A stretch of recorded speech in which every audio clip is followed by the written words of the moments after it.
That's perfect. Perfect. All right, that's great. Let's make it as interactive as possible. I don't have a particular goal to necessarily make it through all my slides. So if you guys have questions and if we, get distracted from what I've prepared, that's perfectly fine as well.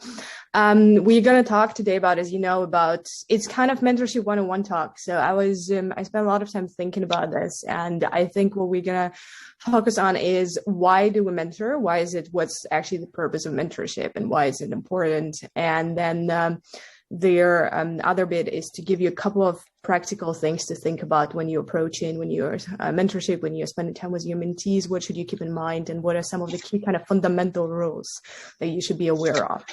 So that's the scope of the talk. Before I go into that, I wanted to briefly tell you a little bit about my background. I've met some of you already, which is great to see some recurrent faces, but just so that you know, as LJ said, I'm heading up their accelerator program, but I'm also a startup founder, had a couple of companies myself, now working on their accelerator and other things within LSE Generate.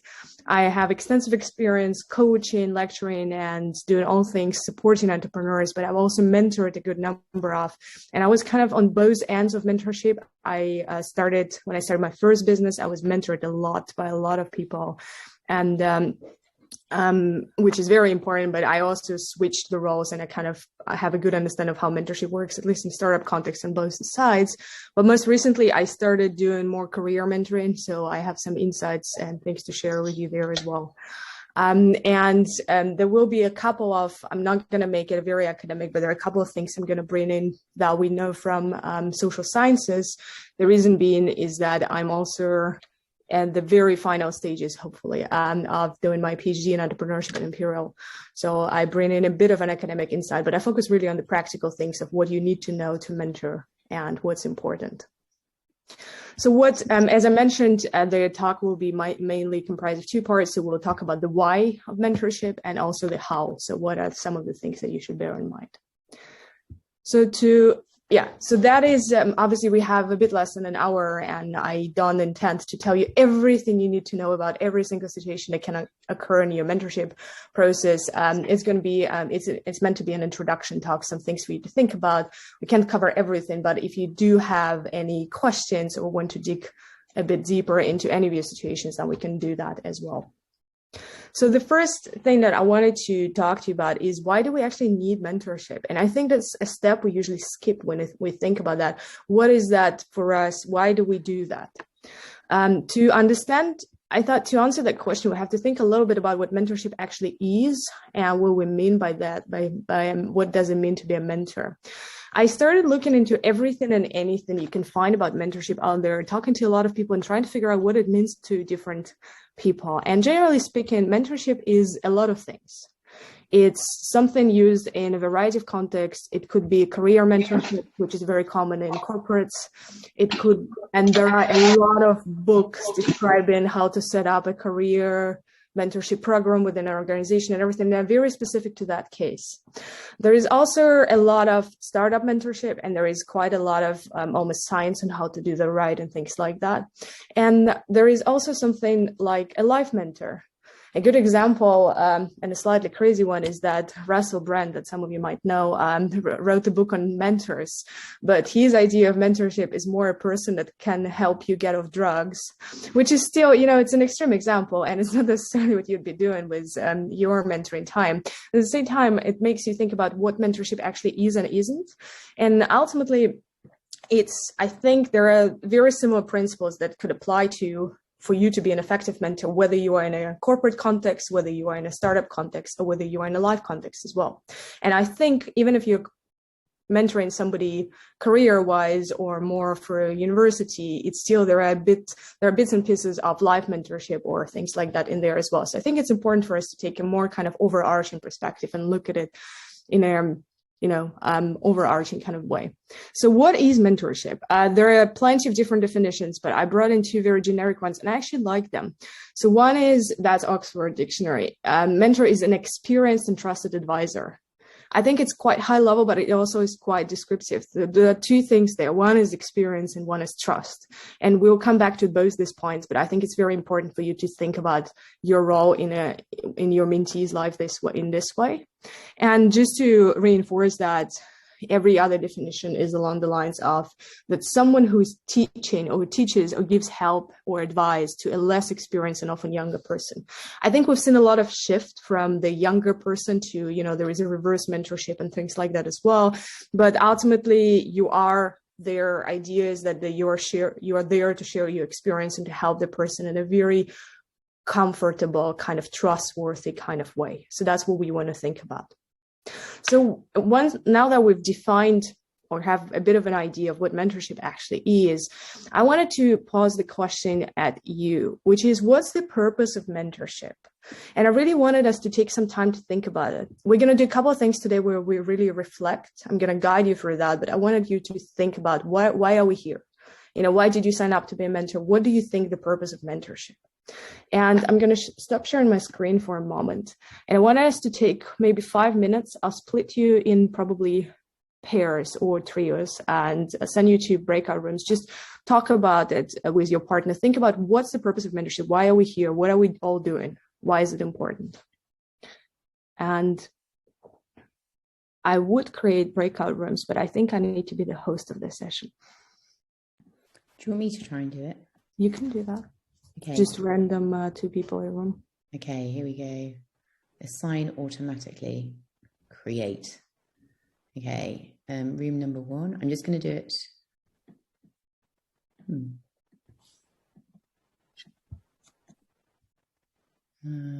Add room. Okay, assign. Actually, if I make you co-host, Lisa, do you want to try and do it? For some reason, working from my side. Hang on.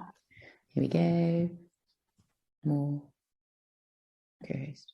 While we're figuring it out, you guys can start thinking about why mentorship is important and what's the purpose of it. Can you do it now? Yes, absolutely. Brilliant.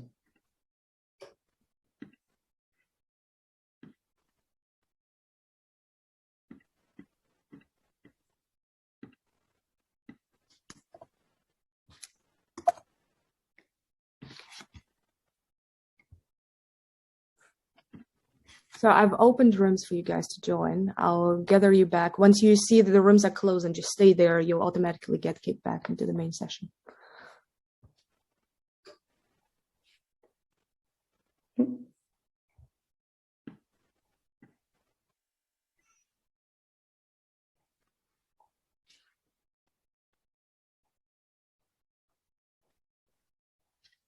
Namita, have you got a breakout room to go into?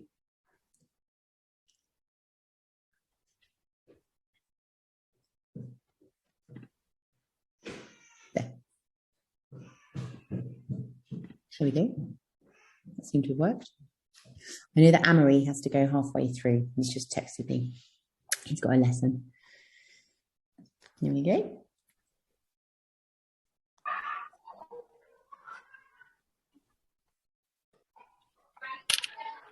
I think we might be waiting for one more room. Yeah, they should be here in a second. Hi guys, welcome back. Perfect. Let's talk about that. So why do we mentor? What's the point? What's the purpose? What are we trying to do?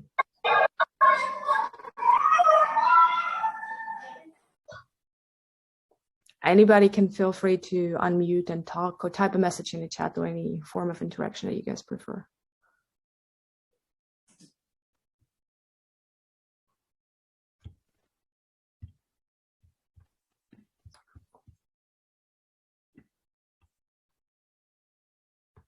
I'm sure there was some conversation. Were there any disagreements in any of the rooms or any kind of divergent ideas of what mentorship is or should be or isn't?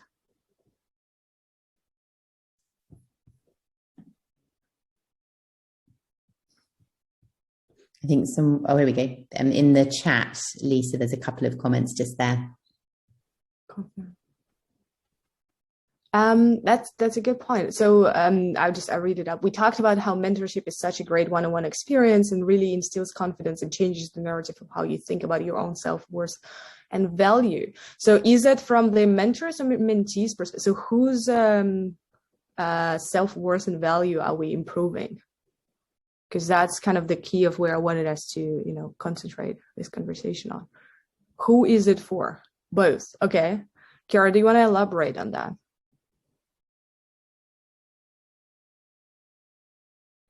You are on mute. Yeah. No, I should be okay.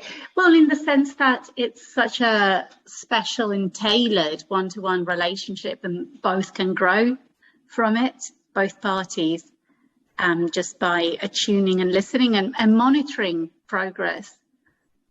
Okay. Because the mentee's progress is also a progress for the mentor as well. Oh, absolutely. I think that's one of the key things. See, I was hoping you're not going to say that, and then I can, have some surprise effect and introduce that. But no, absolutely. I think the key thing is that it is indeed important as a development tool for both the mentor and mentee. And I think that's something we tend to forget about, because we tend to think that mentors, they are there. There's this common view that mentors are these people who already done everything and they kind of want to give back and they don't get anything out of that. And it's a very one-sided relationship, but that's not how mentorship works at all, right? This is a really, really two-sided relationship that I wanted to tell you a little bit more about. But first I want to see Namita's comment. She said that there is also a fine line between not taking decision on their behalf and not taking this.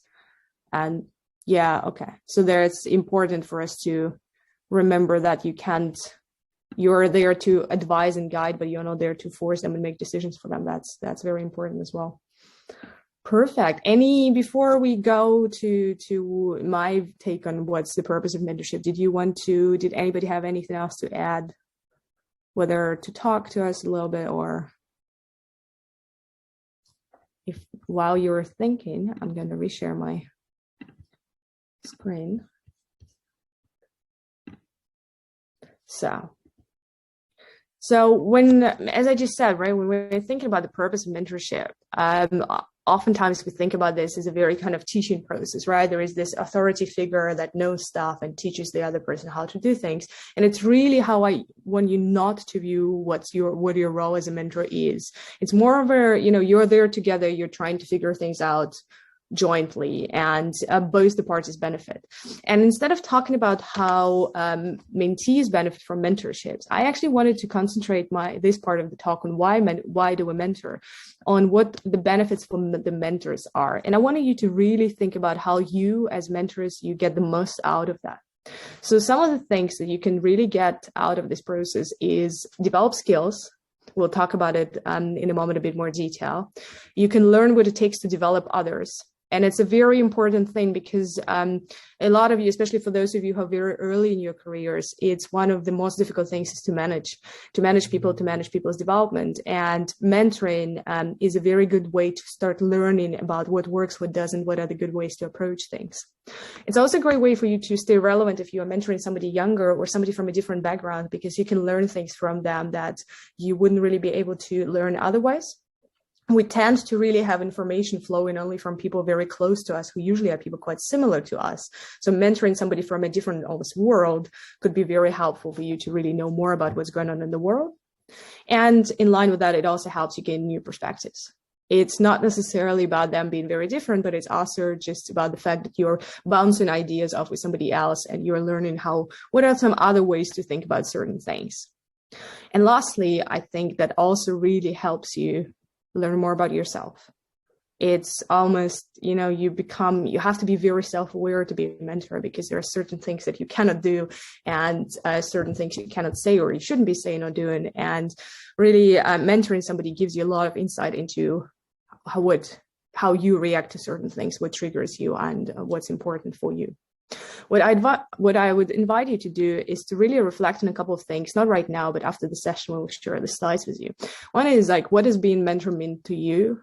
What do you want to get out of the relationship based on what we just discussed? And what do you hope to learn from this experience? And I think potentially setting some learning goals for yourself from this mentorship experience, as much as for your mentees, it could be very helpful to really make sure that you are really learning and developing yourself as part of this program and experience. When we're thinking about different skills that you could be developing, I was looking for some sort of framework for you to think about. And I found something I thought was really interesting. The premise of this, and it's something from Harvard, was that there are certain, obviously, competences that you have, like, let's say that you're good at your job, right? So you actually know the stuff you're doing, but that's not enough to really succeed in your career. And that there are 16 skills that enhance your core competences and the way people perceive them. So these 16 skills, I'm not going to read the whole list for you, but they're loosely, I think, bucketed in 5 different categories. The first one was character. The second one was personal capabilities. Then there was getting results, which I really liked. I think that's something people don't think that much about as a core competence. There was interpersonal skills, and there was leading change. So those are 16 different skills that are really critical to magnify your strengths, your core capabilities that you already have. These are things that you can develop as a mentor and that you can help your mentees develop in the process as well. I thought this framework was very helpful. So what I wanted to invite you to do is to take just a couple of minutes. I won't be sending you to the rooms, but I've prepared a little template for you. Let me share this. I've shared this in the chat. You'll have to copy it to your own, you'll have to create your own version of this document to be able to edit it. But this little document, and let me stop sharing and show you what the document looks like.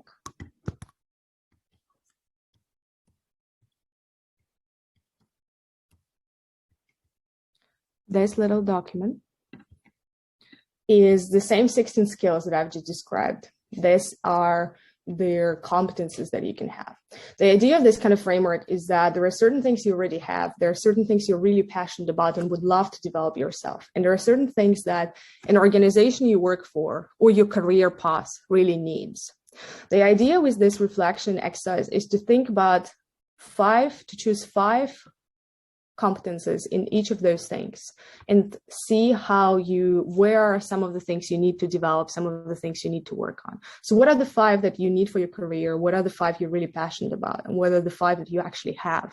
And this reflection could help you really understand where you could be developing yourself further.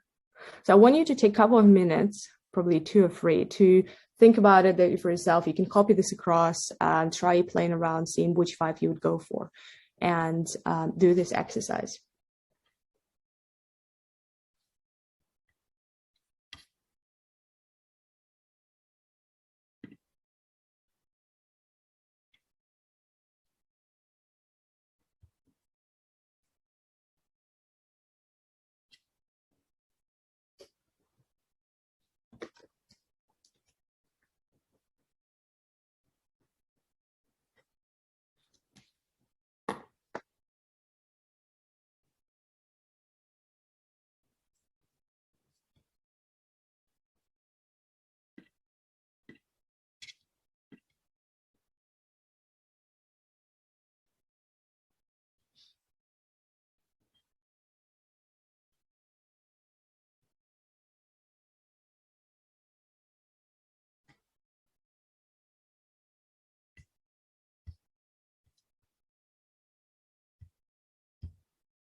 Sorry, Lisa, I'm confused what we need to do. So choose 5 competencies, and there's total. So like, do you tick it for competencies, passions, organization?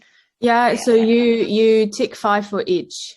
So the 5 that you think you have, which is your competence, the 5 that you are really passionate about, and then the 5 that you think are important, either for an organization you work for or for the career that you've chosen for yourself. Cool. And the total is it just the numbers? So you can add the free scores, so to see how you do on so that if the score is free, that means it's perfect and you already have that and you don't really have to think about that. If there is 1 or 2, that means there is some imbalance between what you care about, what you need, or what you Cool. Okay, got it.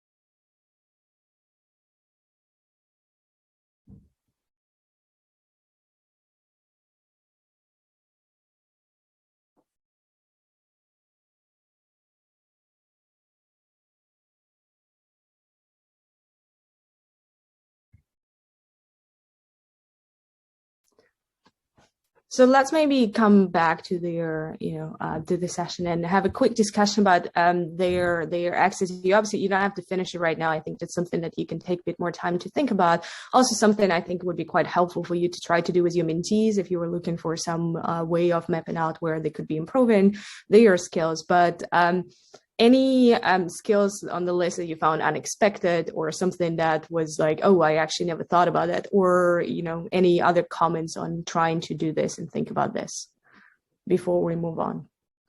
Again, as I said in the beginning, we're all tired and confused and the world's going down and it's all a bit crazy, but if you guys wanted to talk about any of that, it would be very helpful for us all to learn a bit more from this session.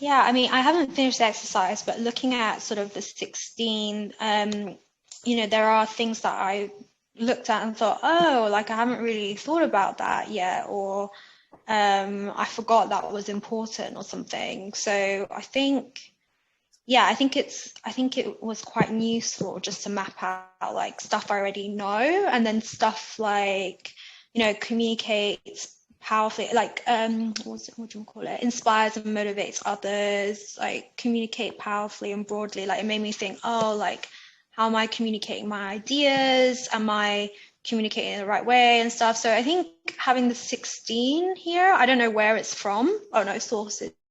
Harvard Business Resources, is that right? Or it's Harvard Business School has a bunch of different guides. That one is on mentorship, which I found cool. quite interesting.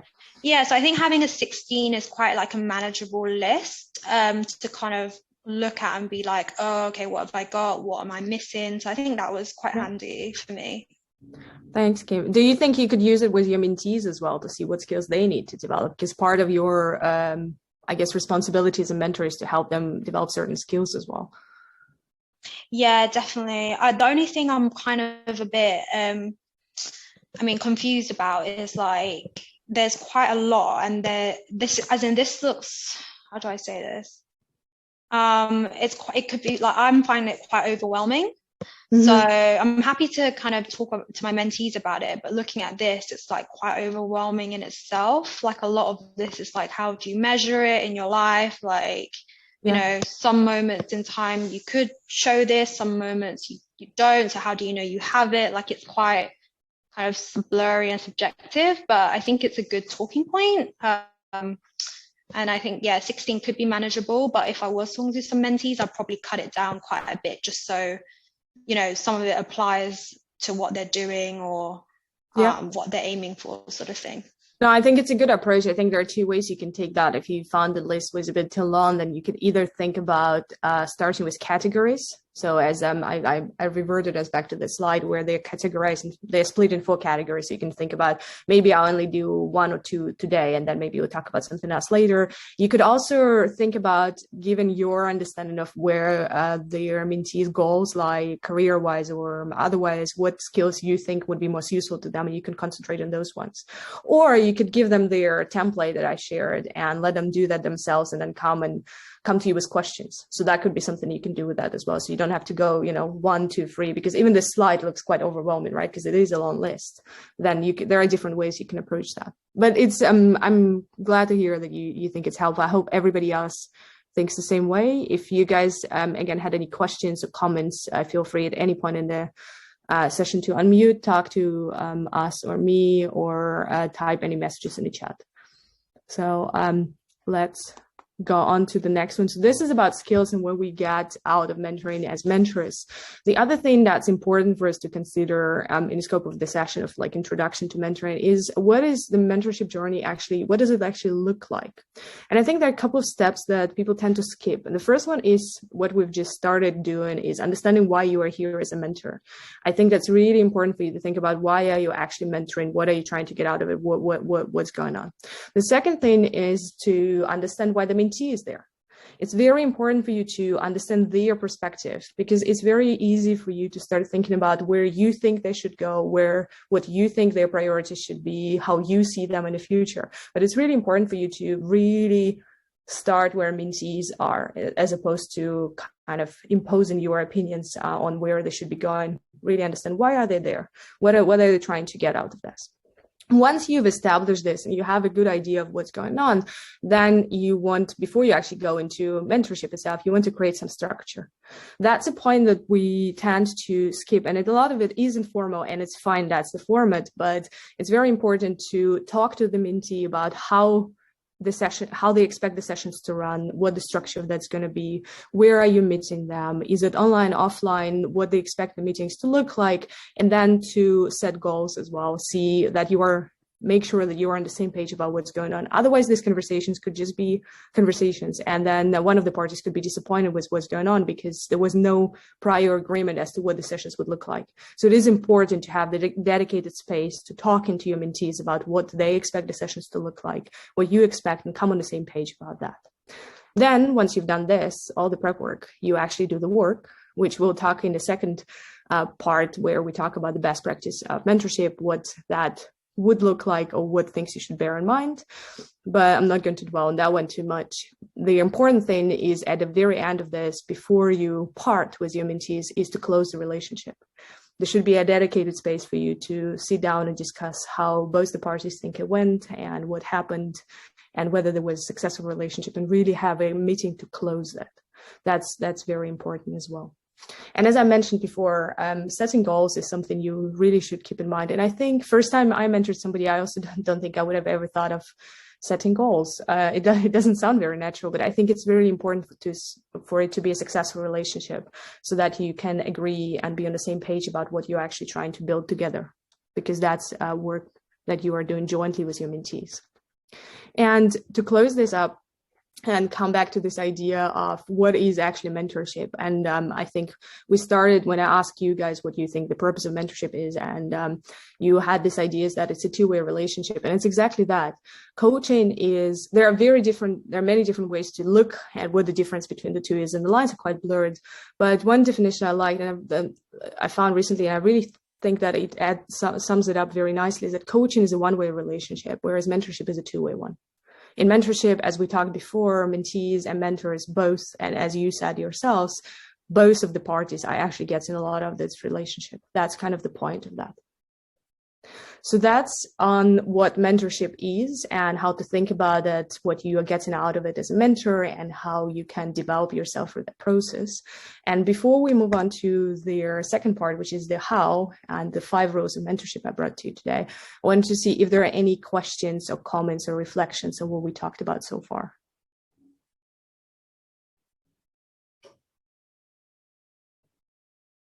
If now at any point Oh, there is a comment in chat. I will read it up so that we all, with COVID and with larger groups over Zoom, it's a little bit more difficult to have a deeper one-on-one relationship with students. Have any tips on how we can cultivate those relationships individually with them as well as a cohort? So it depends on how many, it's a very good question. I think it depends on how many people you're meeting at once. And I think it's still, there are two main things with the goal setting that I mentioned and setting the structure in mind. Even if it's one on many, you are still, you will still want to make sure that you actually have an agreement in the room about what the structure of the session is and what it's going to look like. So it's good to spend potentially the first meeting or maybe two discussing, not the entire meeting, but part of the discussing how you all see the relationship developing so that there is nobody really disappointed in what happened.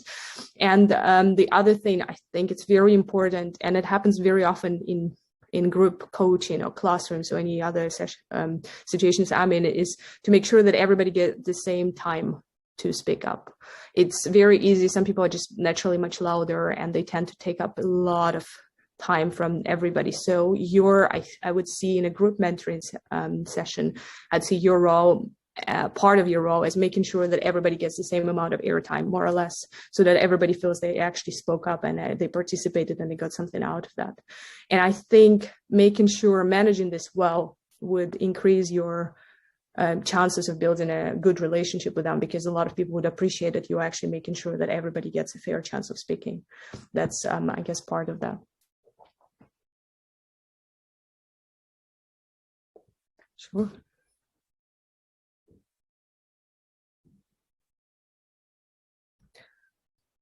Perfect. So again, if there are any questions in the meantime, feel free to drop messages down in the chat.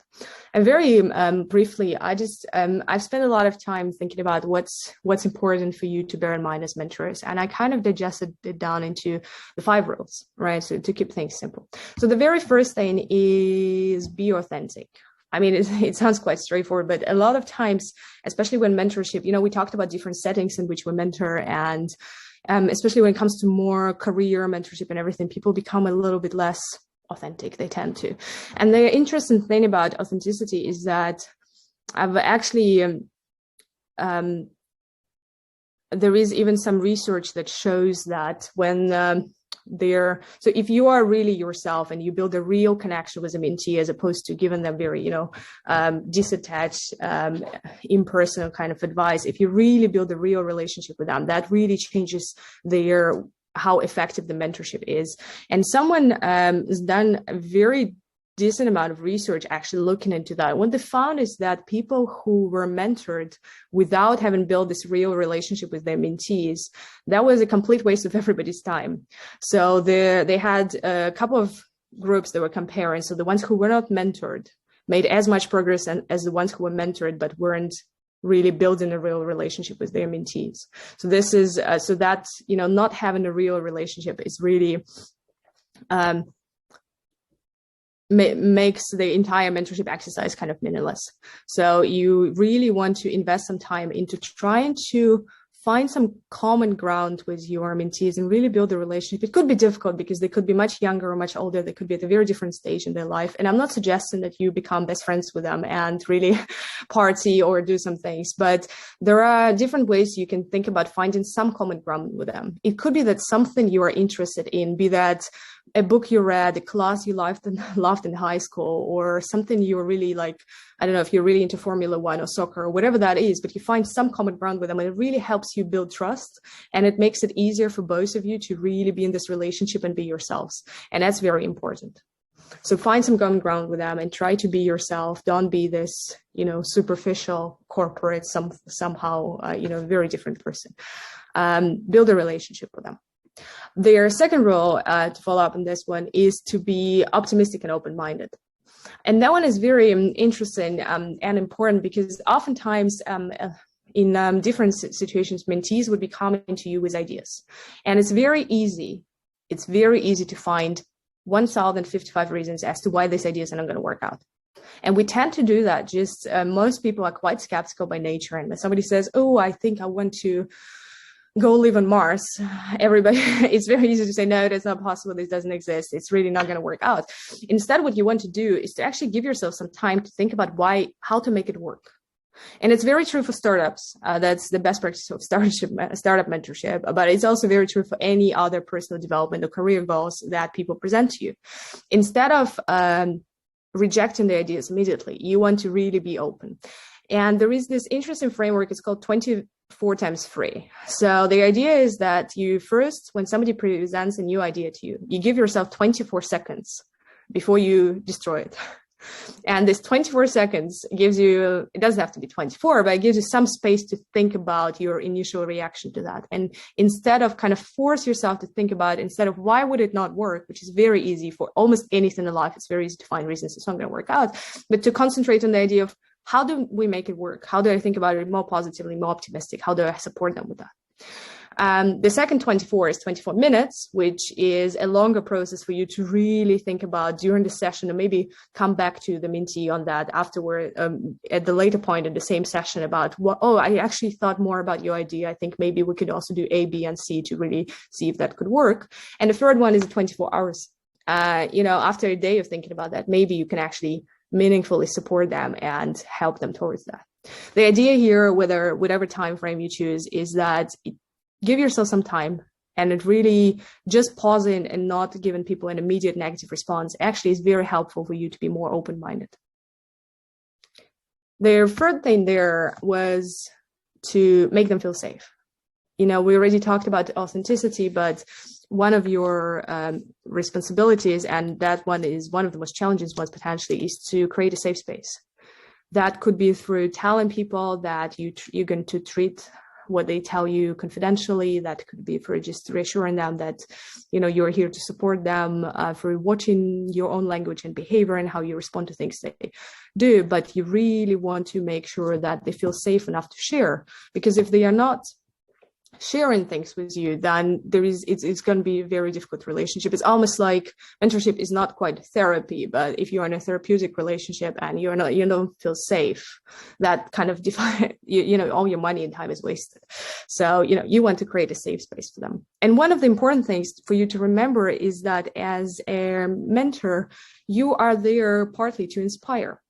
And the thing there is that in the world we grow up in and live in, especially if you have more junior and younger mentees, they only know what they've seen. They saw their parents. We tend to be what our parents are. They saw their parents, their career choices, what their school showed them and things like that. But they don't really know, they don't see the pool of options in front of them in their life beyond that. And you as a mentor coming from different background, potentially, you're a great way for them to discover that there are different career paths, different ways to live, different things they can do. You are really a source of inspiration. And to be able to help them to see that, you want them to really make them feel safe so that they feel very comfortable. They start discussing certain things with you, and you have a chance to bring in some things and examples from your lives and your connections that can inspire them to be something they would have never been without knowing you as a mentor. And from the beautiful book that I mentioned before, I brought you a very nice quote. Your parents, God bless them, will take you as far as they can. Your teachers will usher you as far as the institutions that employ them permit. But a mentor well chosen can guide you to the frontiers of yourself. And I think that's very powerful, following up on what you just said, that there is only that far that the traditional systems can take the person. And as a mentor, you can really help them push the boundaries and learn new things. Their fourth one is to be responsible. It's, you are really, there is a lot of responsibility in mentoring someone. You have a chance to profoundly affect a person and their life. And you have to really watch out what you say, what you do, understand how your actions and words affect them. And one of the most important things and very common mistakes happens when people don't know an answer to a question. Think about a mentor-mentee relationship. You are an authority figure. They really buy into most of the things you say because they think that you know better. That's why they are there in a mentorship session with you. So the bottom line is that if you don't know something, it's okay to tell them that you don't know. Most people tend to not like not knowing something, and it's very natural, and I think it's very human. The problem is that if a mentee comes up to you, or any figure that they see as an authority and ask something, and you tell them something that's really not true, that's really not the way to go, because they will take it as the ultimate source of truth, because they really trust everything you tell them if your relationship is working well, and you can really misguide them very severely in this way. So if you don't know, just tell them that you don't, and it's okay. It's not going to undermine your authority. It's actually a very good thing to do, and it's admitting that it's potentially helping you make them feel safer, because it's admitting that you also don't know everything, and so do they. So that could be a good bonding experience for you as well. Maybe you can figure things out. I remember at some point with one of my mentees, I just said, I have no idea how that works, but maybe we could look into this together or figure it out. And it actually really helped us bond and build a better connection. And the last thing I was thinking about is this idea of giving first. I brought you a particular example from the startup space, but it's a common idea that goes way beyond that, that you want to give first before you expect anything in return. Here's a quote. I expect you to only, let's take a look at this bit. Give first means you're willing to put energy into a relationship or a system without defining the transactional parameters. It's not altruism because you expect to get something, but you don't know when, from whom, in what form, and what consideration, or what time frame. And it's beautiful, right? Because that's how, I mean, in my worldview, that's how the world should work. It's not quite like that. But for those of you who might be skeptical about this is actually this little bit that it's not altruism to give something and don't expect anything in return. A lot of sociology work actually went into defining how that works and whether that does work or doesn't. And it's something we call generalized reciprocity. There is this idea that you give something and you get something in return back at the later stage in time from a different person. And the idea is actually quite strong, because we know that we treat people the way we were treated in the past. So there is almost this kind of self-reinforcing circle where if you mentor people for the good reasons and you just help them move forward, they are actually going to be more likely to do that for somebody else as well. And it creates a more meaningful and more fruitful society, whether it's within an organization or a startup ecosystem or anywhere else you are. But it creates a world where people give to somebody without expecting anything direct in return, but they always get something back at a different point in time from somebody else. And it has this some sort of self-reinforcing cycle, and we call it generalized reciprocity. So you're not expecting one-on-one kind of relationship where you really directly exchange things, but there is a generalized exchange of things. So that's quite meaningful to, for the skeptics out there to think about it this way.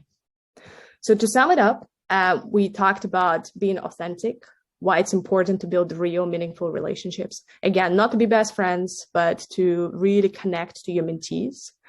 To be optimistic and open-minded, really take the time before rejecting any ideas they present. Make your mentees feel safe so that they actually share things with you and they really can enable them to learn from you. Be responsible and give first. And one of the things that we talked about in the first part of the session was to set goals. And I think if you do these 6 things, if you think about it before you approach a mentee or while you're mentoring somebody, that could really change your relationship with them for the better. So this is it from my side. And if you guys have any questions or particular things to discuss, I'll be more than happy to take them.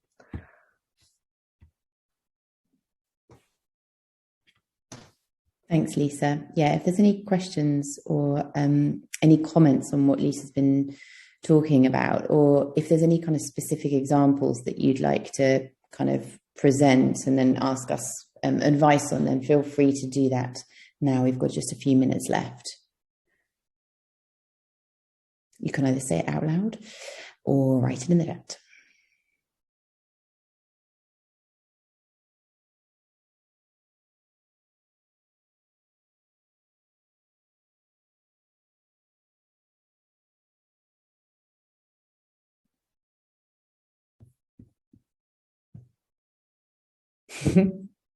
Straight to the point, Namita. I like it.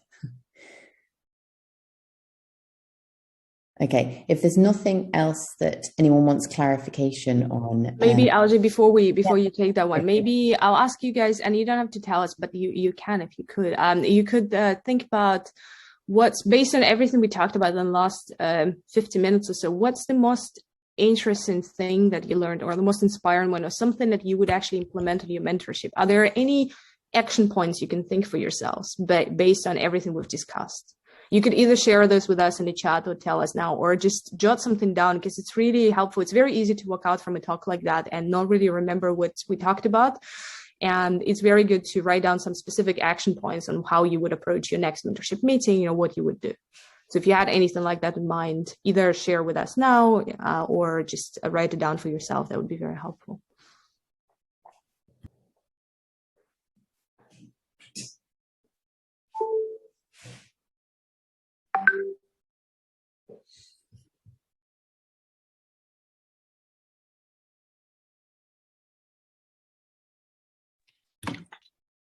I liked the aspect of giving first, especially when it comes to connecting with mentees, because then if you just sit there and expect them to open up, they don't have a reference point. But if you go first and show an open attitude, then it's easy for them to also do the same as you progress. Yeah, no, this is a very good point. I think that's a very good way to connect the two, with they are making them feel safe and actually open up and giving first. Yeah, that's great. That's great. We also had a comment from Chiara. Chiara, could you elaborate on this? Sure. It was about really making an effort to get to know the whole group of girls. I'm mentoring Bromley High, and clearly there's a natural spokesperson that is more extroverted and has done more of the talking. So my action point would be to make sure I learn more from the others and bring them in a bit more. I think it's an interesting one. Again, it brings me back to classroom. Whenever you teach in a class, there is always somebody who's much louder than the rest, especially when in a business school setting where participation is usually graded. That's quite a disaster. And there is always one person with a hand up. They do, in the long run, they might feel a bit disappointed if you don't ask them all the time or don't let them speak. But I actually do think that even those most extroverted, loud people in a group, they do appreciate hearing other people's points of view as well, because they know that they learn from that as well. So maybe reinforcing this idea that we are in a shared learning environment where we all learn from each other as much as we learn from the mentor, and that is why you want to hear from everybody's perspective. It could be helpful in this sense. But I do think that they would appreciate, the people who always like to speak, they would appreciate it as well, that they learn from others.